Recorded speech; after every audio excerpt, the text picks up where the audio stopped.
ঘটনা হয়েছে ঘরে বাড়িতে বারবিকিউ করা একটা ঝামেলার বিষয় বিশাল। হ্যাঁ মজা লাগতেছে বাড়িতে করাটা আর কি। এই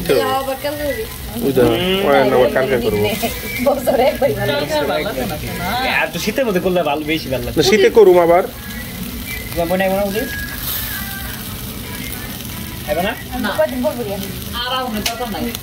মাটি খাইতে খাইতে আর তেজপাতা হয়ে গেছে গা মোটামুটি।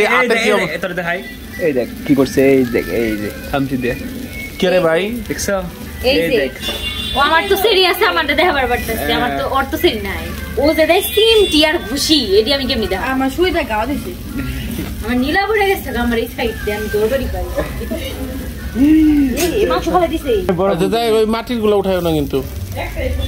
ওই ধুয়ে লাও, হ্যাঁ ধুয়ে লাও এটা করো করো কোটা আর উঠায়ো না। পাকনা করছে না, এটিছে না তো। দুইটা যদি দিত, ওই দুইটা দিলে কি হইতো? না তিনটা দিছিল। কি তিনটা দিছিল? কি তিনটা দিছিল না? আচ্ছা বলো, আর একটু বেশি বেশি করে দাও তেল।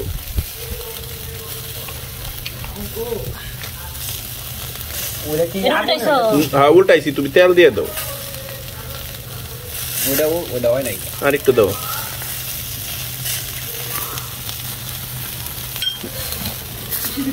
দাঁড়া দাঁড়া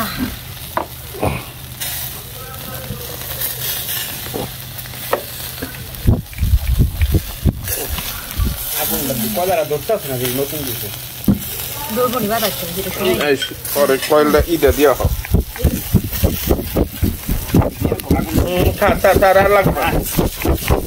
বাতাস লাগবো না আর।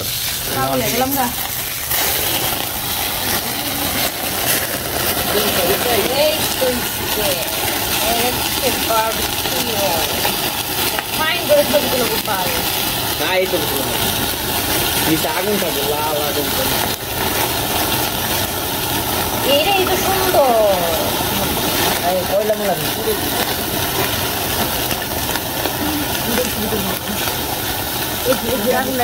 এর একটা রিলস বানিয়ে ছাড়া পারো ইউটিউবে।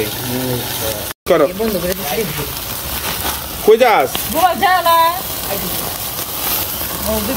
সেই হইতেছে। হ্যাঁ আগুনটা এখন একটু উল্টায় দাও। না পুড়তেছে না তো, পুড়বো না তো, তেল যদি দাও ঠিক মতো তাইলে পুড়বো না। হোমমেড বারবিকিউ না?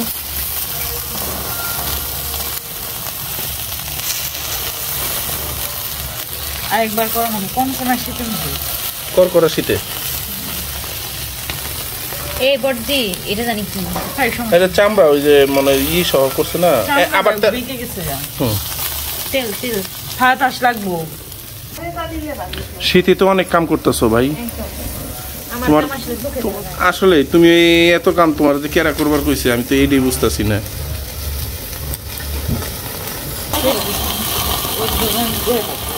আসলে